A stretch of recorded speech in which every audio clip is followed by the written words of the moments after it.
Hello friends, नमस्कार। तो आपके अपने यूट्यूब चैनल अपराडा जीएस क्लासेस में स्वागत है। तो दोस्तों, इस वीडियो में हम बहुत ही इंपॉर्टेंट प्रश्नों की बात करेंगे। जिससे ही एग्जाम नज़दीक आ रहा है उतने ही इंपॉर्टेंट प्रश्न मैं आपके लिए लेकर आ रहा हूँ। तो इसमें देखेंगे, आकाशगंगा वर्गीकृत की गई है। तो इसके ऑप्शन देखते हैं। जो आकाशगंगा है ये वर्गीकृत की गई है सर्पाकार गैलेक्सी के रूप में, विद्युत गैलेक्सी के रूप में, अनियमित गैलेक्सी के रूप में, गोलाकार गैलेक्सी के रूप में। तो इसका राइट आंसर हो जाएगा दोस्तों ऑप्शन नंबर ए, सर्पाकार गैलेक्सी के रूप में। ऑप्शन नंबर ए, सर्पाकार गैलेक्सी के रूप में इसका राइट आंसर होगा। और इसमें देखते हैं, जो आकाशगंगा या मंदाकिनी होता है, इस विशाल ब्रह्मांड में विभिन्न द्रवों के एक साथ संकेंद्रण के फलस्वरूप तारों का निर्माण होता है। और इन तारों का बड़ा समूह मिलकर आकाशगंगा का निर्माण करता है। और यह अनुमान लगाया जाता है कि ब्रह्मांड में 100 मिलियन से अधिक आकाशगंगाएं होती हैं। इससे 10 मिलियन आकाशगंगाओं को दूरबीन से देखा जा सकता है। हमारी पृथ्वी की एक अपनी मंदाकिनी है जिसे दुग्ध मेखला कहा जाता है। तो हमारी पृथ्वी की एक अपनी आकाशगंगा है, दुग्ध मेखला। नेक्स्ट प्रश्न, इसके दिन की अवधि तथा इसके अक्ष का झुकाव सन्निकटता पृथ्वी के ही समान होता है, यह सत्य है। यूरेनस के बारे में, नेपच्यून के बारे में, शनि के बारे में, मंगल के बारे में। तो इसका राइट आंसर होगा मंगल के बारे में। मंगल। तो यहाँ पे देखेंगे, तो पृथ्वी और मंगल का झुकाव लगभग समान है। परिक्रमण काल भी लगभग इसका समान होता है। इसलिए यह पृथ्वी के ही समान है। और इसलिए मंगल के बारे में इसका सही कथन हो जाएगा। निम्नलिखित में से किसका सुमेल नहीं है? फिजी फिजी की राजधानी सुआ है, फिनलैंड की ओस्लो राजधानी, गुआना की जॉर्ज टाउन, लेबनान की बेरूत। तो यहाँ पे जो सुमेलित नहीं है वो फिनलैंड की राजधानी ओस्लो नहीं है। फिनलैंड की राजधानी हेलसिंकी है। ये ओस्लो नहीं होगा यहाँ पे उसकी राजधानी हेलसिंकी। हेलसिंकी फिनलैंड की राजधानी हेलसिंकी है। बाकी सभी सुमेलित हैं, गुआना की जॉर्ज टाउन और लेबनान की बेरूत। कोणधारी वन नहीं पाए जाते हैं ओमेजोनिया में, स्कैंडिनेविया में, कनाडा में, फिनलैंड में। तो इसका राइट आंसर हो जाएगा ऑप्शन नंबर ए, ओमेजोनिया में कोणधारी वन नहीं पाए जाते हैं। कोणधारी वन लगभग 50 डिग्री सेल्सियस से 70 डिग्री उत्तरी अक्षांशों के बीच उत्तरी अमेरिका और यूरेशिया के उत्तरी भागों में मिलते हैं। बरमूडा त्रिभुज अवस्थित है पश्चिमी उत्तरी अटलांटिक महासागर में, पूर्वी दक्षिणी अटलांटिक महासागर में, उत्तरी प्रशांत महासागर में, दक्षिणी प्रशांत महासागर में। तो इसका राइट आंसर हो जाएगा ऑप्शन नंबर एक, पश्चिमी उत्तरी अटलांटिक महासागर में। बरमूडा त्रिभुज पश्चिमी उत्तरी अटलांटिक महासागर में अवस्थित है। यह एक रहस्यमय भौगोलिक परिस्थितियों वाला स्थान है। धारणी विकास का अर्थ है आत्मनिर्भरता, विश्व व्यापार संगठन के मानकों के अंतर्गत कृषि निर्यात तथा आयात कर सकना, भूमि का इस प्रकार प्रयोग करना ताकि उसकी गुणवत्ता और अछूत बनी रहे, कृषि प्रयोग हेतु अप्रयुक्त भूमि को प्रयोग में लाना। तो दोस्तों, आप क्वेश्चन को बहुत सीरियसली पढ़ेंगे। मेरी आदत नहीं है बार बार चिल्लाने की कि बहुत इंपॉर्टेंट है, गला फाड़ने की आदत नहीं है। आप विश्वास करिए और क्वेश्चन को गहनता से पढ़ते रहिए, जरूर क्वेश्चन आपको मिलेंगे। अब मैं झूठे वादे करने में इतना समर्थ नहीं हूँ कि मैं चिल्ला चिल्ला के कहूँ कि नहीं मेरे ही वीडियो से सभी क्वेश्चन आएंगे, सभी क्वेश्चन आएंगे। तो ये मेरी झूठाई वाली आदत नहीं है। हाँ, ये जरूर कहेंगे कि विश्वास बनाए रखिए। आपको क्वेश्चन का लेवल देख कर पता चलता होगा कि किस लेवल का क्वेश्चन है, और यहाँ से क्वेश्चन बहुत ही इंपॉर्टेंट हो सकते हैं। तो आप खुद ही क्वेश्चन देखकर इतना अनुमान लगाने लायक हैं, तो आपको भरमाया नहीं जा सकता। आप खुद समझदार हैं। और वीडियो पर नए हैं तो तुरंत सब्सक्राइब कर लें। तो यहाँ पे धारणी विकास का जो अर्थ देखेंगे, इसका ऑप्शन नंबर सी राइट हो जाएगा। भूमि का इस प्रकार प्रयोग करना ताकि उसकी गुणवत्ता और अछूत बनी रहे। तो यहाँ पे देखेंगे, नेक्स्ट प्रश्न, निम्नलिखित में से कौन सुमेलित है? Eskimo Canada, Ouran Japan, lapse Bharat और गोंड जनजाति अफ्रीका। तो इसमें पूछ रहा है कौन सुमेलित है। तो इसमें जो सुमेलित है ऑप्शन नंबर ए इसका राइट होगा, एस्किमो कनाडा। एस्किमो जो पाई जाती है जनजाति, वो कनाडा एवं ग्रीनलैंड में पाई जाती है। जबकि गोंड और ओरोन, जबकि गोंड यहाँ पे देखेंगे, गोंड और ओरोन ये दोनों भारत की जनजाति हैं, भारत से संबंध है। और लैप्स जो है वो यूरोपीय टुंड्रा प्रदेश से संबंधित है। ये लैप्स देखेंगे यहाँ पे, ये भारत में नहीं है, ये यूरोपीय टुंड्रा प्रदेश, टुंड्रा प्रदेश में लैप्स जनजाति पाई जाती है। ओरोन और गोंड ये दोनों भारत में पाए जाते हैं। उत्तर प्रदेश की जनसंख्या में नीचे दिए गए देश समूहों के एक समूह के प्रत्येक देश की जनसंख्या से अधिक है। तो यहाँ पे देखेंगे Germany, France, Indonesia, Brazil, Germany, रूस, Brazil, Nigeria, UK, Germany, Japan, Pakistan, UK, संयुक्त राज्य अमेरिका, जापान, बांग्लादेश। इसको पहले प्रश्न को समझेंगे। कह रहा है उत्तर प्रदेश की जनसंख्या में नीचे दिए गए देश समूहों के एक समूह के प्रत्येक देश की जनसंख्या से अधिक है। मतलब इसका ये हुआ कि नीचे दिए गए जितने भी देश दिए गए हैं इनमें से सबसे ज़्यादा जनसंख्या उत्तर प्रदेश की है। तो वो कौन सा समूह है जिसमें जिसमें देखेंगे कि उत्तर प्रदेश की जनसंख्या उन देशों से अधिक है। तो यहाँ पे ऑप्शन देखते हैं। तो इसका option number C, UK, Germany, Japan, Pakistan, इन सबसे उत्तर प्रदेश की जनसंख्या इन ग्रुप में से सबसे अधिक है उत्तर प्रदेश की। तो अगर आप देखना चाहेंगे तो चीन, चीन के बाद दूसरे नंबर पे भारत, भारत के बाद जैसे एक आया इसका, चीन के बाद भारत की जनसंख्या आती है, उसके बाद आपका क्या बोलते हैं अमेरिका का, और उसके बाद इंडोनेशिया का, और पाँचवें स्थान पर है। शेष देशों की जनसंख्या इससे कम है। तो चार देख लेंगे आप इसके उत्तर प्रदेश के पहले जो चार पड़ते हैं, चीन, भारत और अमेरिका और इंडोनेशिया, ये चार देश। उसके बाद उत्तर प्रदेश का पाँचवें स्थान पर नंबर आता है। तब उसके बाद यूके, जर्मनी, जापान, फिर पाकिस्तान, इस तरह से जनसंख्या। तो नेक्स्ट देखेंगे, निम्नलिखित भारत के राज्यों में से कौन सबसे घना आबाद राज्य है? अरुणाचल प्रदेश, सिक्किम, झारखंड, छत्तीसगढ़। तो इसमें पूछा कौन सबसे घना राज्य है दिए गए ऑप्शन में से, तो यहाँ पे राइट आंसर होगा झारखंड। तो 2011 की जनगणना के अनुसार देखें तो भारत का जन घनत्व 382 है। और इसमें दिए गए जो नीचे दिए गए हैं इनका अगर जन घनत्व देखें तो अरुणाचल प्रदेश का 17 वर्ग प्रति किलोमीटर, प्रति वर्ग किलोमीटर। और सिक्किम का देखेंगे तो 86 प्रति वर्ग किलोमीटर। झारखंड का देखेंगे तो 414 है। और छत्तीसगढ़ का देखेंगे तो 189 है 2011 की जनगणना के अनुसार।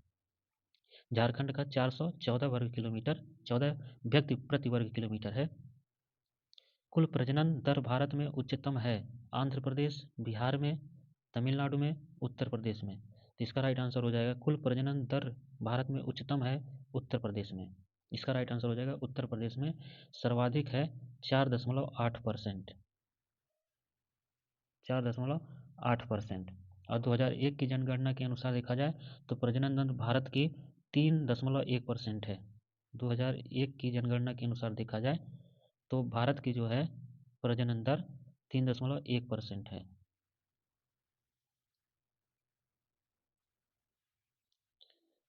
निम्न कथनों में से कौन सा कथन वर्ष 1991 की जनगणना के संदर्भ में असत्य है?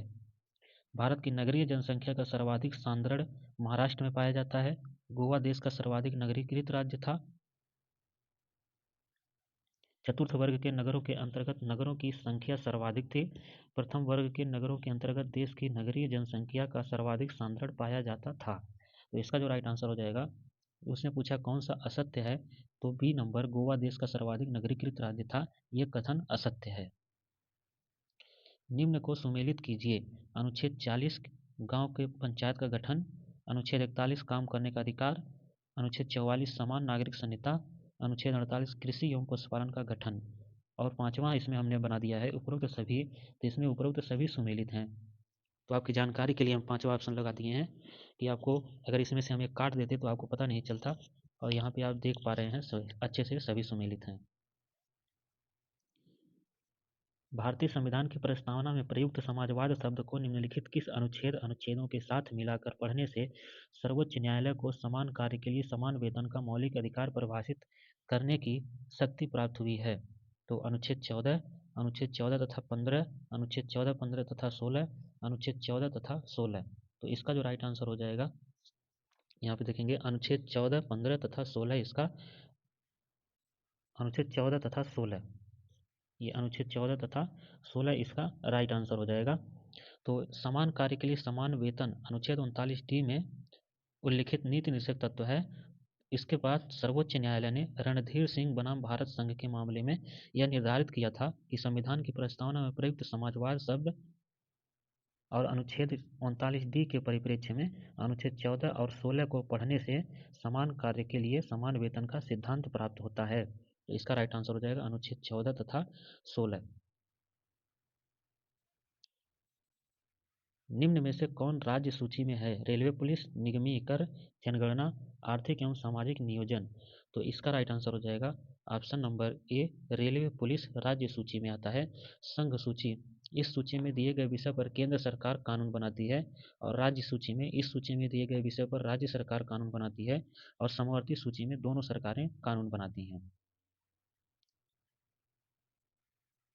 राष्ट्रीय विकास परिषद का मुख्य संबंध होता है पंचवर्षीय योजनाओं के अनुमोदन से, ग्राम विकास परियोजना के क्रियान्वयन से, विकास परियोजना के निर्माण से, केंद्र राज्य वित्तीय संबंध से।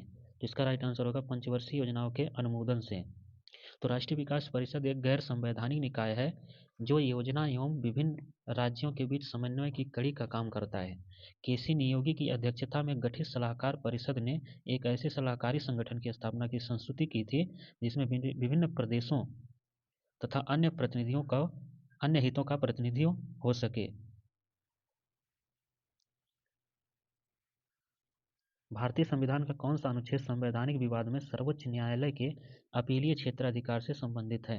अनुच्छेद 31, अनुच्छेद 132, अनुच्छेद 134 ए को मिलाकर अनुच्छेद 132 को पढ़ाना, अनुच्छेद 134 ए को मिलाकर अनुच्छेद 133 को पढ़ाना। तो इसका राइट आंसर हो जाएगा ऑप्शन नंबर सी, अनुच्छेद 134 ए को मिलाकर अनुच्छेद 132 को पढ़ाना। निम्नलिखित कार्यक्रमों में कौन स्वर्ण जयंती ग्राम स्वरोजगार योजना में सम्मिलित नहीं किया गया है? तो IRDP, ट्राइसेम, ड्वाकरा, JRY। तो इसका राइट आंसर हो जाएगा option number D, JRY। JRY को स्वर्ण जयंती ग्राम स्वरोजगार योजना में शामिल नहीं किया गया है। स्वर्ण जयंती ग्राम स्वरोजगार योजना यानी कि अब बात करें तो SGSY, स्वर्ण जयंती ग्राम स्वरोजगार योजना को इंग्लिश में शॉर्ट में लिखा जा सकता है SGSY। इसका गठन 1 अप्रैल 1999 में हुआ था। 1999 में इसका गठन 1 अप्रैल 1999 में हुआ था, प्रारंभ किया गया था।